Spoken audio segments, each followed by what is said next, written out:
અગ્ર સચિવ ડૉક્ટર જયંતિ રવિ અને કમિશનર શ્રી જયપ્રકાશસિંહ વરેના નેતૃત્વમાં સમગ્ર રાજ્યની અંદર કોરોના મહામારી સામે અવિરત કામગીરી કરી રહ્યો છે અને આ કામગીરીમાં અમારી રાજ્ય સરકારની 6 મેડિકલ કોલેજો અને રાજ્ય સરકારની જ 8 GMRSની અમારી જે મેડિકલ કોલેજો સાથે સંકળાયેલી હોસ્પિટલો છે એમાં મોટા પ્રમાણમાં કોરોનાના દર્દીઓની લાંબા સમયથી સારવાર જે કરીને એના કારણે લાખો વ્યક્તિઓને જે રીતે સારવાર આપીને સાજા કર્યા છે એ ગુજરાતના આરોગ્ય વિભાગ માટે ખૂબ ગૌરવપ્રદ બાબત છે। સ્વાભાવિક રીતે અત્યાર સુધી મોટા પ્રમાણમાં અમારી બધી મેડિકલ કોલેજની હોસ્પિટલો અમદાવાદ સિવિલથી માંડીને બધી જ સુરત, વડોદરા, રાજકોટ, ભાવનગર, જામનગર, જુનાગઢ, ધારપુર, પાટણ, વડનગર, મહેસાણા, વલસાડ આ બધી મેડિકલ કોલેજ એ કોરોનાની કામગીરીમાં અમારા બધા ડૉક્ટરો, અમારા બધા રેસિડેન્ટ ડૉક્ટરો એમાં સતત કાર્યરત હતા। એટલે દર વખતે એમની જે રિવ્યૂ મિટિંગ અમે કરીએ છીએ એ આ ગંભીર સંજોગોમાં મહત્ત્વની કામગીરીમાં તેઓ રોકાયેલ હોવાથી જે તે વખતે અમે કરી નહોતી। હવે જ્યારે કોરોનાની કામગીરીમાં હળવાશ આવી છે, દર્દીઓની સંખ્યામાં ઘટાડો થયો છે અને ખાસ કરીને સરકારી હોસ્પિટલો અને ખાનગી હોસ્પિટલોમાં દાખલ કરવા પડતા દર્દીઓની સંખ્યા 60% કરતાં પણ વધુ જ્યારે ઘટી ગઈ છે એવા સંજોગોમાં અન્ય સારવાર માટેની કેવી કામગીરી ચાલે છે એની ચર્ચા કરવા માટે અને નીટની પરીક્ષા લેવાઈ ગઈ। નીટના આધારે ગુજરાતમાં મેડિકલ કોલેજમાં પ્રથમ વર્ષના વિદ્યાર્થીઓને પ્રવેશ આપવાની બધી જ કાર્યવાહી પૂર્ણ થઈ ચૂકી છે। એટલે સ્વાભાવિક છે કે નવું પ્રથમ વર્ષનું મેડિકલનું સત્ર પણ શૈક્ષણિક સત્ર વિદ્યાર્થીઓ માટે ચાલુ કરવાનું થાય છે। તો એના માટે કેવી તૈયારીઓ મેડિકલ કોલેજના ટીચિંગ સ્ટાફ માટેની છે, હોસ્ટેલની કેવી તૈયારી છે એ બધું પણ રિવ્યૂ કરવો પ્રથમ વર્ષના વિદ્યાર્થીઓને શૈક્ષણિક વર્ષની શરૂઆત માટે જરૂરી હતું। એવી જ રીતે તાજેતરમાં પીજીની પરીક્ષા પર જે લેવાની જાહેરાત થઈ ચૂકી છે, તો પીજીની પરીક્ષા લેવા માટે પણ હવે જે ડૉક્ટરોને હવે કોરોનાની કામગીરીમાં જોડ્યા છે એમને કેવી રીતે પરીક્ષાની કામગીરીની તૈયારી માટે સમય ફાળવવો એનો પણ અભ્યાસ કરવો, અભિપ્રાય લેવો પ્રોફેસરોનો, ડીન, સુપ્રિન્ટેન્ડન્ટ એ પણ જરૂરી હતો। એ બધી જ કામગીરીનો રિવ્યૂ કરવા માટે આજે આખા ગુજરાતની બધી જ 6 સરકારી મેડિકલ કોલેજના ડીન અને એ હોસ્પિટલના સુપ્રિન્ટેન્ડન્ટ, એવી જ રીતે 8 GMRS અમારી જે સોસાયટીની મેડિકલ કોલેજો છે એના ડીન અને સુપ્રિન્ટેન્ડન્ટની મિટિંગ આજે ગાંધીનગરમાં યોજવામાં આવી હતી। લગભગ 3.5 કલાક ચાલેલી આ મિટિંગમાં બધી જ કામગીરીનો અમે રિવ્યૂ કર્યો છે।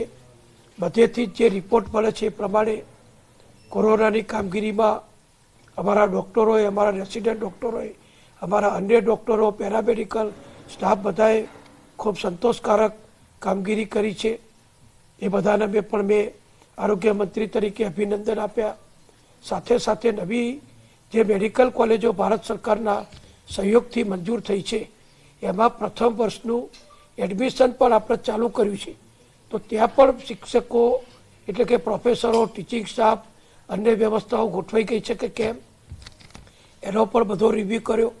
એટલે આ વર્ષે લગભગ 6,500 સીટો ઉપર ગુજરાતના વિદ્યાર્થીઓને આપણે મેડિકલમાં એડમિશન આપ્યું છે અને હવે એમનું શૈક્ષણિક સત્ર ચાલુ થશે। એટલે પ્રથમ વર્ષના MBBS સ્ટુડન્ટ તરીકે આ વિદ્યાર્થીઓ ભવિષ્યના ડૉક્ટર માટે ખૂબ તેજસ્વી કારકિર્દીથી આગળ વધશે. બીજું, આજના રિવ્યૂમાં અમે જે નિર્ણય કર્યો ખૂબ અગત્યનો અમદાવાદ શહેર માટે છે. અમદાવાદ શહેરની આપણી જે સિવિલ હોસ્પિટલ છે, જે મેડિસિટી આખું આપણું જે કેમ્પસ છે, એમાં જે સિવિલ હોસ્પિટલ ચાલે છે, એ સિવિલ હોસ્પિટલમાં અત્યાર સુધી સવારે 8થી બપોરે 2 વાગ્યા સુધી સવારની ઓપીડી ચાલતી હતી. બપોર પછી સાંજની કોઈ ઇમરજન્સી ઓપીડી હોય તો જ ત્યાં ચાલતી હતી. હવે કોરોનાની કામગીરી હળવી થવાના કારણે બીજા રોગના દર્દીઓને વધુ સારી સારવાર સુવિધા ઉપલબ્ધ કરાવવા માટે અમે નિર્ણય કર્યો છે કે અમદાવાદ સિવિલ હોસ્પિટલમાં પણ હવે સાંજની ઓપીડી ચાલુ કરવામાં આવશે. એટલે સવારની જે ઓપીડી 8 વાગ્યાથી 2 વાગ્યા સુધીની હતી એ યથાવત રહેશે, અને ત્યાર પછી સાંજે 4 વાગ્યા સુધી કે 5 વાગ્યા સુધીની ઓપીડી એ ચલાવવામાં આવશે. એટલે જે દર્દીઓ રૂટીન ફોલોઅપ માટે આવતા હોય, સવારે ખૂબ મોટી સંખ્યામાં દર્દીઓનો ઓપીડીમાં ધસારો રહેતો હતો, એટલે ગીર્દી પણ ઘણી થતી હતી, કામનું ભારણ પણ ડૉક્ટરો પર વધારે આવતું હતું. એટલે આજનો જે નિર્ણય છે એ અમદાવાદ સિવિલ હોસ્પિટલમાં સાંજની ઓપીડી ચાલુ કરવાનો એ અમદાવાદ શહેરના દર્દીઓ માટે, ફોલોઅપ માટે આવતા દર્દીઓ માટે અથવા રૂટીન ચેકઅપ માટે આવતા દર્દીઓ માટે એ ખૂબ હળવાશ થશે. જે ગંભીર પ્રકારના તાત્કાલિક સારવાર કરતા દર્દીઓએ સવારે આવી શકે, એમનું સવારે ઓપીડી થાય, એમની બધી ટ્રીટમેન્ટ થાય, એમના જુદા જુદા ટેસ્ટ થાય, જરૂરિયાત પ્રમાણે ઓપરેશન માટે રિફર કરવામાં આવે, ઇન્ડોર તરીકે દાખલ થવાની સૂચના આપવામાં આવે તો બધું સવારે થઈ જાય. પણ સાંજે જેને ફોલોઅપ ચેકિંગ કરાવવું હોય તો સાંજે કરી શકે. જે અમદાવાદમાં બંધ હતું એ ઓપીડી અમદાવાદની સિવિલની સાંજે આપણે શરૂ કરીએ છીએ. એ જ રીતે ટ્રોમા સેન્ટરમાં પણ ઇમરજન્સી સર્વિસ અમદાવાદમાં એ 24 કલાક ચાલે છે. એમાં પણ નવા ઓપરેશન થિયેટર આપણે લગભગ 5 કરતાં વધુ બનાવી દીધા છે. એનું પણ કાર્યરત અમે કરી દીધા છે. તો એની પણ દર્દીઓને સારવાર આપવાની સુવિધા આપણે પ્રાપ્ત કરાવી દીધી છે. આજે ભલે જણાવતા આનંદ થાય છે, મેં અગાઉ પણ કહ્યું છે કે દિવાળી વખતે અમે ડૉક્ટર જયંતિ રવિ, જયપ્રકાશને બીજા અધિકારીઓ અમે જ્યારે ગયા બેસતા વર્ષના દિવસે, એ દિવસે અમદાવાદમાં દર્દીઓને કોરોનાના પોઝિટિવ દર્દીઓને દાખલ ક્યાં કરવા એવો ગંભીર પ્રશ્ન ઊભો થયેલો. નડિયાદમાં અને આણંદમાં દર્દીઓને દાખલ કરવા પડે એવી સ્થિતિ જે ઊભી થઈ હતી, એની સામે અમારા આરોગ્ય વિભાગની સતર્કતા, અમદાવાદ મ્યુનિસિપલ કોર્પોરેશનની સતર્કતા, નાગરિકોનો સહયોગ, રાત્રિ કર્ફ્યુ જે અમલમાં મૂક્યો એના કારણે, અને લોકો જે માસ્ક પહેરવા માંડ્યા છે, સોશિયલ ડિસ્ટન્સ જાળવવા માંડ્યા છે, પ્રજામાં પણ જે જાગૃતિ આવી છે, એ બધાના કારણે આજની તારીખે આ સમયે જો આપણે જણાવું તો અત્યારે 84% પથારીઓ કોરોના કોવિડ હોસ્પિટલની એ અત્યારે ખાલી છે. એટલે કેટલી મોટી સફળતા દર્દીઓને દાખલ ન કરવા પડે એ પ્રકારની આરોગ્ય વિભાગ દ્વારા, કોર્પોરેશનના વહીવટી તંત્ર દ્વારા જે આપણે પ્રાપ્ત કરી છે એ ખૂબ આપણને ઉપયોગી થઈ છે. હજુ પણ અમારી જે કામગીરી ચાલી રહી છે એ સંક્રમણ ઘટે, દર્દીઓની સંખ્યા ઘટે. મુખ્યમંત્રીશ્રીની અધ્યક્ષતામાં દરરોજ અમારા કોર ગ્રુપમાં દરેક બાબતમાં વિગતવાર છણાવટ થાય જ છે. એટલે બધા પગલાઓને આવરી લઈ અને મને સંતોષ છે કે મોટા પ્રમાણમાં કોરોના ઉપર નિયંત્રણ લાવવામાં ગુજરાતની જનતાના સહયોગથી, આરોગ્ય વિભાગના સહયોગથી, ડૉક્ટરો, પેરામેડિકલ સ્ટાફના સહયોગથી આપણે સફળતા તરફ આગળ વધી રહ્યા છીએ.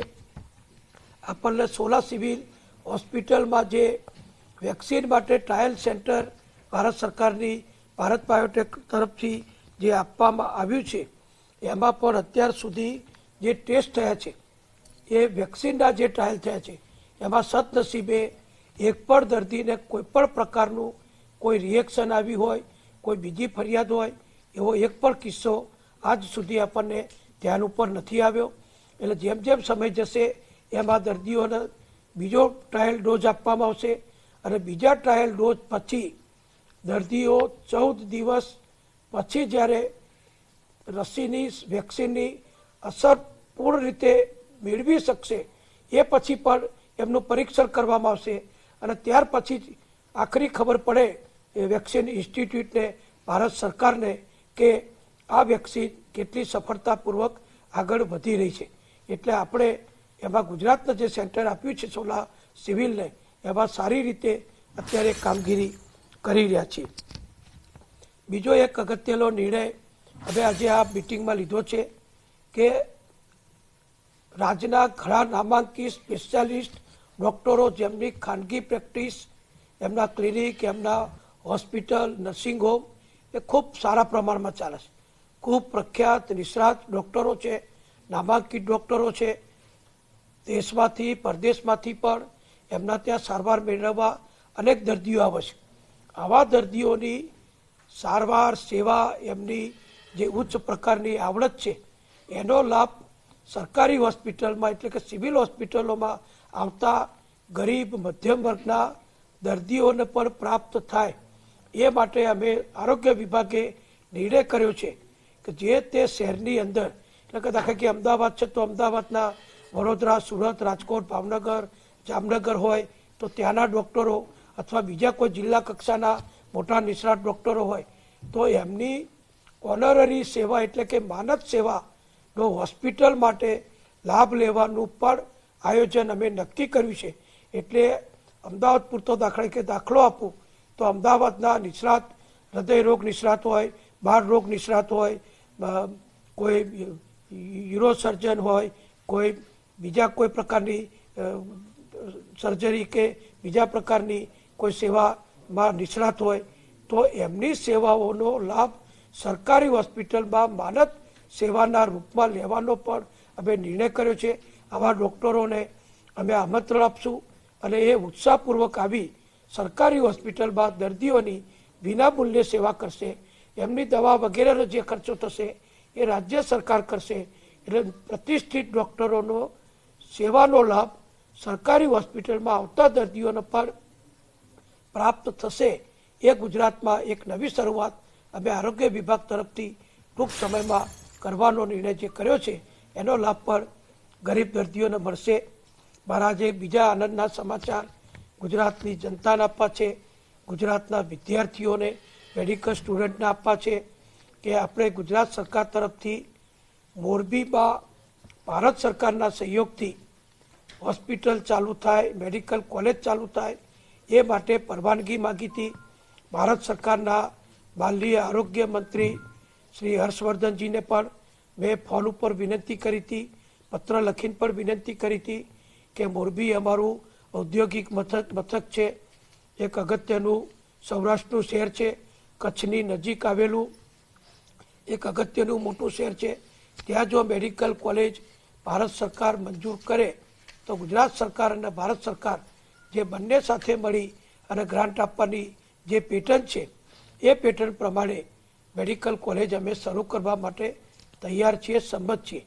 આજે જ ભારત સરકારે ઓફિશિયલી પત્ર લખી મોરબીમાં આ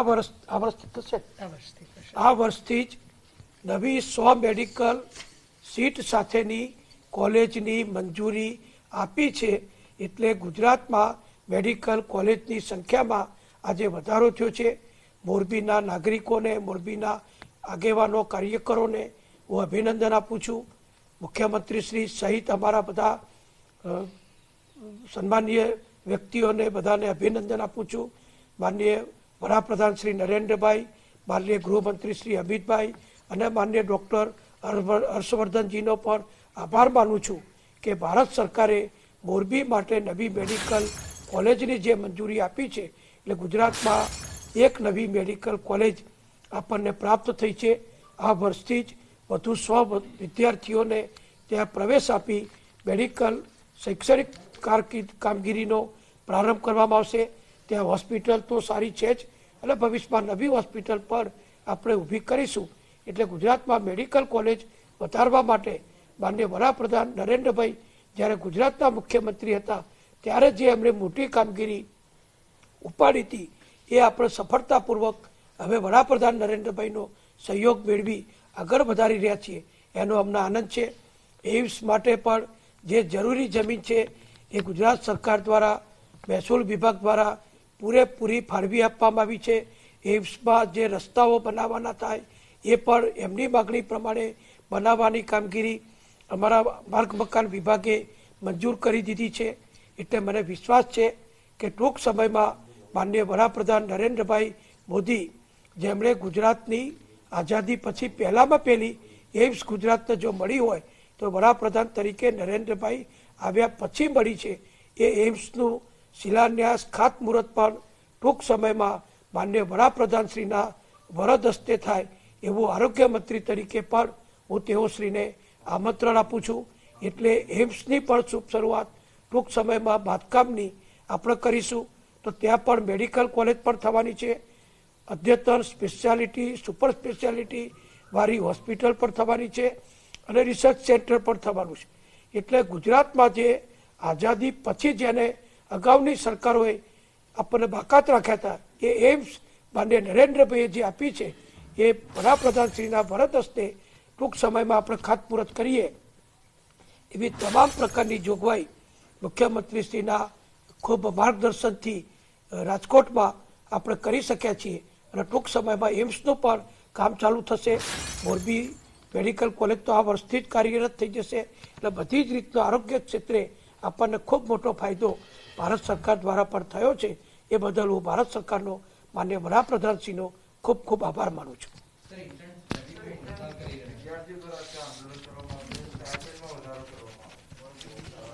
જો કોરોનાની કામગીરીમાં અનેક રીતે ડૉક્ટરો, પેરામેડિકલ સ્ટાફ, સફાઈ કામદારો, પોલીસ તંત્ર બધા ઘણી રીતે મદદરૂપ થયા છે.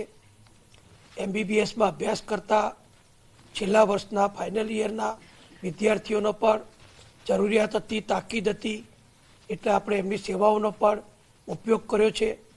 જે વિદ્યાર્થીઓ MBBS થઈ ચૂક્યા છે પરંતુ